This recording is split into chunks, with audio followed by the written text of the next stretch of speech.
Assalamualaikum warahmatullahi wabarakatuh. Udah buka belum Pak? Lemas amat jawab salamnya ya. Baru ke 20 hari ya. Assalamualaikum warahmatullahi wabarakatuh. Alhamdulillah kompak ya. Bismillah, alhamdulillah, wassalatu wassalamu ala rasulillah wa ala alihi wa sahbihi wa mawalah amma ba'd. Jamaah Masjid As-Sofia rahimakumullah. Malam ini kita sudah memasuki hari yang ke-20. 20 ya.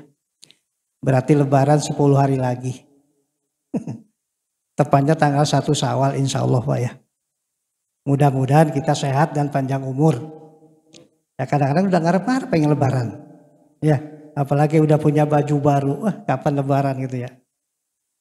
Jamaah rahimakumullah, pada kesempatan hari ini, malam ini, mari kita bersama-sama menunjukkan puji dan syukur kepada Allah Subhanahu wa taala. Alhamdulillah berkat taufik serta hidayah Allah, kita sudah sampai ke malam yang ke-20. Mudah-mudahan ibadah saum Ramadan kita dan ibadah yang lainnya diterima oleh Allah Subhanahu wa taala. Salawat dan salam semoga Allah curahkan kepada baginda Nabi Muhammad sallallahu alaihi wasallam, juga keluarganya, para sahabatnya, para pengikutnya termasuk kita selaku umatnya. Jamaah rahimakumullah, pada kesempatan malam hari ini saya tidak akan menggurui, tidak akan mengajari bapak-bapak dan saudara-saudara kalian, tapi barangkali hanya mengingatkan, takut-takut lupa. Apa? Tentang etika tata cara kita masuk masjid. Terkadang kita kan masuk masjid nyolonong we. Ya. Enggak peduli baca apa, kaki mana, yang penting masuk gitu. Nah, pada kesempatan ini saya ingin mengingatkan itu. Mudah-mudahan pada saat kita masuk masjid tidak lupa. Sebagaimana yang dicontohkan oleh Rasulullah Shallallahu alaihi wasallam. Hal ini saya akan mengangkat apa yang disampaikan oleh Imam Nawawi Al-Bantani di dalam kitab beliau Nasha'ihul Ibad halaman 71. Beliau mengangkat suatu hadis yang bagi lidakhilil masjid asru hisolin. Sebaiknya perlu diperhatikan bagi orang yang masuk masjid ada 10 hal. Jadi ketika kita masuk masjid Pak, ada 10 hal yang harus diperhatikan. Al-awwalu, yang pertama, ayat ta'ada na'laini au khufaini wa ayyabda'a birijlil yumna. Jadi yang perlu diperhatikan pertama ketika kita datang ke masjid Pak, lihat dulu sendal atau sepatu kita. Ada kotoran, ada najis enggak. Apalagi musim hujan Pak. Ya kalau jalan kaki mah lumayan Pak ya. Diperhatikan dulu itu. Kalau sekiranya masih ada kotoran, sebaiknya bersihkan dulu. Kalau sudah yakin tidak ada kotoran, tidak ada najis, apalagi gitu, yakin itu, maka bukalah kaki kiri dulu. Kemudian injekkan kepada sandal. Setelah selesai kita tuh, maka mulailah dengan kaki kanan. Sebab sunnah Rasul Pak, ketika memulai sesuatu yang baik, itu diawali dengan yang kanan. Mau makan, tangan kanan. Mau pakai baju, tangan kanan gitu. Disunatkan. Kita masuklah ke masjid melalui kaki kanan. Kaki kanan dulu Pak ya. Kalau masuk WC kaki kiri. Kalau masuk masjid kaki kanan. Bukan hanya masjid saja Pak. Setiap tempat yang dianggap mulia menurut agama itu disunatkan mendahulukan kaki kanan. Kalau udah yakin begitu Pak, kemudian yang kedua, ayakula idza dakhala, apabila kita udah masuk jangan lupa baca doa. Hafal Pak doanya ya. Doanya ada yang panjang, ada yang pendek. Ini Pak, kalau kita mau masuk masjid baca doa. Ya. Allah a'udzubillahil azim bi wajhil karim wa sultanil qadim minasyaitonir rajim. Allahumma shalli ala Muhammad tahli. Yang pendek, Allahumma ftahli abwaaba rahmatik. Nah ini ketika kita masuk masjid. Tadi baca enggak Pak tadi? Insya Allah. Maka saya katakan mengingatkan bukan ngajarin. Iya kan? Takut lupa. Kan banyak kan orang yang misalkan lupa, Pak. Udah janji.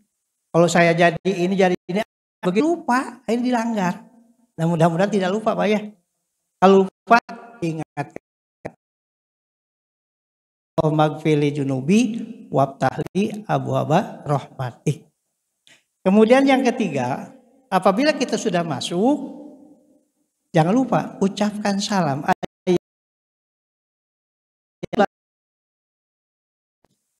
Kalau misalnya kita orang pertama, belum ada orang, maka kata Nabi, ucapkan salamnya, assalamu alaina wa ala ibadillahis sholihin. Begitu juga kalau kita ke rumah Pak, kita dari mana-mana nih, nggak ada orang, ucap salam. Salamnya bilang, assalamu alaina wa ala ibadillahis sholihin. Jadi ucapkan masjid. Jadi kalau di masjid udah ada orang, kita ucapkan assalamualaikum warahmatullahi wabarakatuh. Tapi kalau memang kita yang paling pertama, kita ucapkan salamnya assalamu alaina wa ala ibadillahis sholihin. Yang keempat, ayakula asyhadu an la ilaha illallah wa asyhadu anna muhammadar rasulullah. Jadi begitu kita masuk, setelah kita baca salam, baca dulu tadi asyhadu an la ilaha illallah wa asyhadu anna muhammadar rasulullah. Suka Pak? Agak lupa atau memang nggak tahu gitu ya. Ya pokoknya mudah-mudahan jadi ingat gitu ya, yang lupa jadi ingat. Kemudian yang kelima, kalau kita udah masuk udah baca alayamuro baina dail musolli, jangan sekali-kali liwat di hadapan orang yang sholat. Sebab hukumnya dosa. Dalam hadis Nabi yang artinya seandainya orang yang lewat tahu betapa besar dosa melewati orang yang sedang sholat, maka lebih baik nunggu berdiri 40 tahun ketimbang melewati orang yang sholat. Oleh karena itu lihat Pak, jangan sampai kita nyelonong begitu saja. Jadi kadang-kadang beda Pak, orang yang biasa ngaji dengan yang tidak ngaji. Beda. Makanya di sini kan ada kajian, ngaji Pak datang, apalagi malam itikaf. Ditawarin bukunya gratis, waduh luar biasa. Ilmu dapat, wah. Kalau nggak terbitan teman-teman tanya, disiapin Pak oleh panitia masjid ini. Tanggal 21 besok, Pak guru kita sudah ada siap. Mari kita kaji, kita cari ilmu dalam rangka meningkatkan kualitas keimanan dan ketakwaan kita kepada Allah Subhanahu wa taala. Jangan merasa gua udah cukup dengan, jangan. Ya. Guru kita aja masih ngaji apa kita gitu ya. Jadi jangan lupa itu, ya, jangan melewati. Sebab makanya di dalam kitab Irsadul Ibad salah satu sunat yang didahulukan sebelum kita sholat adalah satrul, membuat tabir, membuang penghalang. Ya fungsinya kita sejadah Pak, kalau kita sejadah. Jadi nggak usah ngasih satil lagi, nggak usah memberikan tanda lagi. Kalau zaman Rasulullah kan dipatok gitu Pak. Di depannya bikin patok gitu. Kenapa? Karena nggak ada sajadah dulu. Dengan demikian jangan lewati patok yang digaris gitu. Nah kita mah sajadah fungsinya. Makanya kita sampaikan sajadah fungsinya Pak. Jangan lewat lu, kalau lewat dijotos Pak. Boleh. Ya kalau udah diginiin lewat aja, boleh ditonjok Pak. Kenapa? Karena kalau dia ngerti nggak boleh lewat di depan orang sholat. Lebih baik nunggu 40 tahun ketimbang lewat di depan orang sholat. Begitu besarnya Pak. Ya. Kemudian yang kelima, aliatakal lama bikalami dunia. Jangan berbicara masalah-masalah yang berkaitan dengan dunia kalau di masjid. Jangan ada transaksi jual beli di masjid. Karena masjid bukan untuk itu, untuk khusus ibadah kepada Allah. Ada tempat khusus untuk itu mah. Kemudian wa ala ya'mala bi amal dunya, jangan melakukan aktivitas yang bersifat keduniaan. Jangan mengadakan transaksi di masjid. Kalau mau di luar aja gitu.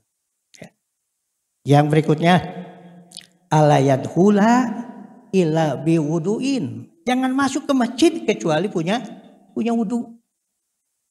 Waduh, kita kadang masuk ke masjid belum. Kadang-kadang mau azan belum wudu. Tapi bukan di sini, Pak. Di sini mah enggak, alhamdulillah tertib. Di masjid saya di Kayu Manis. Kadang-kadang yang azan kemana? Oh wudu. Tadi berarti dia azan belum wudu. Jadi masuk ke masjid, azan belum wudu. Padahal kata Imam Nawawi, jangan masuk ke masjid kecuali punya wudu. Jadi wudu dulu Pak. Ya. Wudu dulu. Yang kedelapan, ada yang berapa ya? Wala yajlisa hatta yusolli rakaataini. Jangan duduk kecuali sholat 2 rakaat. Dengan istilah sholat apa? Tahiyatul masjid. Tapi kalau Bapak ihram ke tanah suci Mekah masuk Masjidil Haram, jangan sholat tahiyatul masjid, tawaf kudum, ya. Jadi kalau masjid datang ke Masjidil Haram di sana di Mekah, Bapak jangan kayak di kita sholat masjid, tapi tawaf, niatkan tawaf itu sama dengan tahiyatul masjid, beda Pak ya. Nah, yang berikutnya yang ke-9, ya, yang 9 ya 10 ya, yang 10 ya, yang ke-10.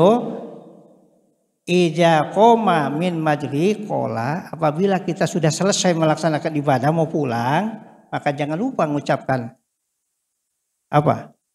Subhanallah wa bihamdik asyhadu alla ilaha anta astaghfiruka wa atubu ilaik. Yang disebut oleh guru kita apa? Kafaratul majlis.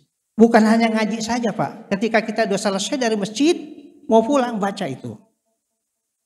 Sebab kata baginda Ali, beliau mengatakan, man ahabba ayaktala bikailil aufa falyakul akhiram majlisihi subhana rabbika rabbil izzati amma yasifun wa salamun alal mursalin walhamdulillahi rabbil alamin.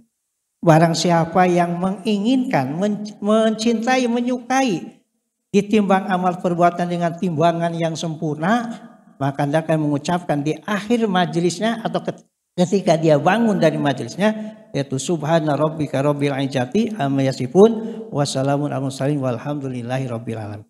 Ini barangkali pengingatan saya. Kenapa? Insya Allah kalau ini peringatan, kata Allah fadzakir fa inna dzikra tanfa'ul mu'minin. Maka ingatkan mereka karena sehingga peringatan itu akan bermanfaat bagi orang-orang mukmin. Jadi bukan ngajarin Pak, bukan ngeguruin. Ngingatkan, yang sudah tahu lupa. Sebab kebanyakan manusia itu Pak, lebih banyak lupanya ketika ingat, memang begitu. Al insan mahadul khata' wa nisan. Sehingga orang yang sedang puasa Pak, minum es segelas lupa, nggak batal puasanya Pak. Batal nggak Pak puasanya? Lagi puasa makan tuh sepiring nasi goreng. Ya Allah gua puasa, tapi dia lupa, nggak batal puasanya. Tuh, makanya diingatkan, jangan sampai kita lupa. Itulah aturan etika ketika kita masuk masjid. Pertama perhatikan, ya sudah bersih, sudah tidak ada najis lagi, kemudian masuk kaki kanan, kemudian membaca doa, kemudian membaca syahadat dan membaca salam. Kemudian jangan berbicara masalah duniawi, jangan melakukan aktivitas masalah duniawi. Kemudian jangan duduk tapi sholat dulu 2 rakaat. Kalau nggak mau sholat, kata Imam Nawawi baca tasbih. Subhanallah walhamdulillah wala ilaha illallah akbar 4 kali. Ya. Kemudian jangan masuk kecuali punya wudu. Kemudian manakala kita akan bangun selesai dari atau mau keluar dari masjid ini, bacalah tadi subhana rabbika rabbil izzati amma yasifun wa salamun alal mursalin atau subhanallah wa bihamdik asyhadu alla ilaha anta astaghfiruka wa atubu ilaik. Itulah barangkali sebuah pengingat kembali atau namanya apa? Mengingat kembali, takut-takut lupa ya. Jadi kita ini betul-betul kita semua langkah semua aktivitas kita, semua yang kita lakukan bernilai ibadah. Alangkah beruntungnya kita, alhamdulillah hingga detik ini, hingga saat ini kita masih mendapat pendidikan muslim dan mukmin. Terkadang orang punya anggapan Pak, yang namanya nikmat Allah, yang namanya karunia itu banyak rezeki, banyak duit, banyak harta. Terkadang-kadang iman lupa. Iman itu adalah nikmat Allah, anugerah Allah yang terbesar, yang patut kita syukuri. Dengan cara apa? Dengan cara dalam bentuk ketaatan. Mari di bulan Ramadan terakhir ini khususnya Rasulullah menganjurkan bahwa kata Rasulullah, carilah Lailatul Qadar itu di 10 terakhir. Itu hanya anjuran. Rasulullah sendiri nggak bisa memastikan kapan, itu rahasia Allah. Jadi Ramadan itu Lailatul Qadar itu adalah rahasia Allah. Kapan? Yang jelas di bulan suci Ramadan. Kan ada 6 Pak ya yang dirahasiakan. Kata Ibnu Umar, ada 6 yang dirahasiakan. Pertama, murkanya Allah dalam bentuk maksiat. Jadi perbuatan maksiat apa yang Allah akan murka? Kita nggak tahu. Makanya jangan menganggap remeh perbuatan dosa. Nah, dirahasiakan. Jangan cuma gara-gara cuman misalnya habis makan di warteg, apa kan namanya, apa ada sisa makanan ngambil pagar orang, mesti jangan dianggap kecil itu. Siapa tahu itu murkanya Allah, murkanya Allah. Yang kedua, Allah menyimpan rindunya Allah dalam bentuk ketaatan. Ketaatan mana yang Allah sukai? Ketaatan mana yang Allah sukai? Bentuk ketaatan Allah yang kita nggak tahu. Maka jangan sekali-kali meremehkan bentuk ketaatan. Koropak walaupun Rp1.000, Bapak memberikan sesuatu walaupun dengan kolak misalnya. Jangan merasa rendah. Siapa tahu di situ ridhonya Allah. Seperti yang dialami oleh siapa? Imam Al-Ghazali. Karena dia ikhlas memberikan sesuatu. Ya itu beliau itu dalam ceritanya. Imam Ghazali itu hanya membiarkan lalat mengisap tintanya ketika dia mengharap kitab. Dibiarkan. Gara-gara itu keikhlasannya. Hanya dari ulama besar. Artinya Allah ridho. Padahal cuman. Oh jadi jangan meremehkan saudara. Kemudian yang dirasakan Allah apa? Di antara manusia ini ada yang menjadi kekasih Allah. Siapa? Nggak tahu. Ini di jamaah ini nih yang hadir semua. Ada yang menjadi kekasih Allah. Siapa? Nggak tahu. Hanya Allah. Maksudnya apa? Dirahasiakan supaya kita tidak melecehkan orang. Tidak meremehkan orang. Kita jangan mengklaim bahwa kita yang terbaik, belum tentu. Sebab nilai ketakwaan itu yang menilai Allah Pak. Termasuk hasil puasa kita ini. Apakah kita sudah menjadi manusia yang takwa atau tidak? Hanya Allah yang tahu. Nah ini rahasia Allah. Kemudian Allah merahasiakan sholatul wusta. Di antara sholat itu sholat mana? Ya sholat wusta itu tengah-tengah. Ada yang mengatakan sholat subuh. Kan subuh antara tengah-tengah antara zuhur dan isya. Ada yang mengatakan sholat asar. Sholat asar tengah-tengah antara sholat subuh, zuhur dan maghrib. Tapi semua terserah Allah, rahasia Allah. Tapi yang jelas kita jangan meremehkan sholat. Jangan melalaikan sholat. Cuma jelas Pak ya. Orang yang melalaikan sholat aja ditempatkan neraka. Apalagi yang tidak sholat. Neraka sakor kalau menurut Al-Quran ya. Nah, oleh karena itu jangan sekali-kali kita meremehkan melalaikan sholat. Kemudian apa yang dirasakan Allah? Allah merahasiakan Lailatul Qadar pada bulan Ramadan. Tanggal berapa? Dia nggak tahu. Tapi kalau Bapak mau ikut ijtihadnya pendapatnya Imam Ibnu Abbas, beliau mengatakan Lailatul Qadar itu malam tanggal 27. Tapi jangan hanya 27 Pak. Kata Ibnu Abbas, Lailatul Qadar itu adalah malam 27. Apa dasarnya? Beliau mengatakan lafaz Lailatul Qadar itu hurufnya 7 diulang dalam Al-Quran 3 kali. Benar nggak Pak? Lailatul Qadri itu hurufnya 7. Hurufnya 7, 9 ya. Hurufnya 9. Diulangi dalam Al-Quran 3 kali. 3 kali 7, 29. Itu kata Ibnu Abbas. Coba hitung nanti ke rumah. Dihitung ya. Nah yang terakhir yang dirasakan Allah apa? Ajal. Dirahasiakan pada umur. Umur berapa kita akan mati? Umur berapa kita menghadap Allah? Tidak ada yang tahu Pak ya. Tidak ada yang. Oleh karena itu mari kita syukuri nikmat panjang umur. Terutama di bulan Ramadan ini dengan meningkatkan kualitas dan kualitas ibadah kita kepada Allah SWT. Terutama di malam terakhir. Hampir di setiap masjid yang pernah saya kunjungi gitu ya. Kalau udah tanggal 20 masjidnya ngegedein. Masjidnya ngebesarin Pak. Beda dengan malam awal-awal. Udah tanggal 20 masjidnya jadi gede. Masjidnya jadi gede ya. Tapi di Asofia alhamdulillah masih penuh ya. Mudah-mudahan sampai akhir Ramadan. Niatkan kita mencari Lailatul Qadar. Mudah dengan demikian kita akan meraih yang sebenarnya Lailatul Qadar. Di mana Lailatul Qadar lebih baik daripada 1000 bulan. Itu saja Bapak-bapak. Pengingat dari saya. Mudah-mudahan ini bukan hanya ke Bapak-bapak. Ingatkan saya. Kadang-kadang ke masjid boro-boro Pak. Apalagi udah komat.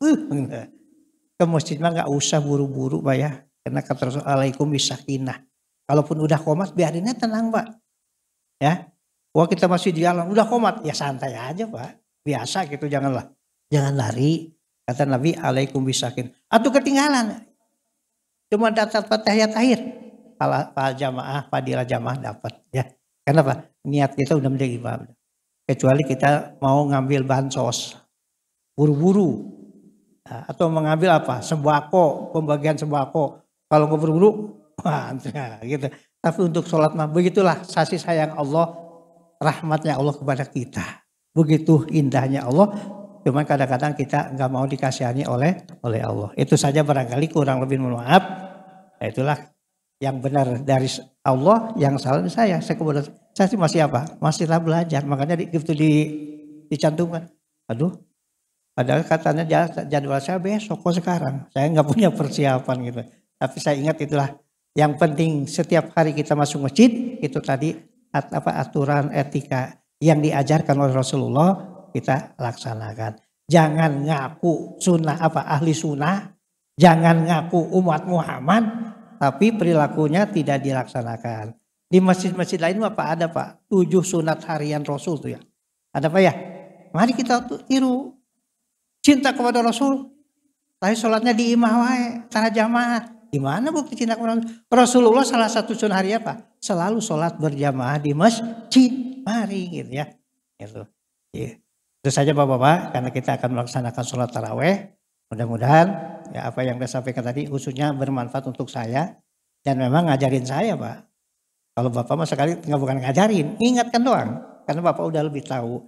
Mudah-mudahan ada manfaatnya buat saya dan umumnya buat semua. Akhirul kalam. Wassalamualaikum warahmatullahi wabarakatuh.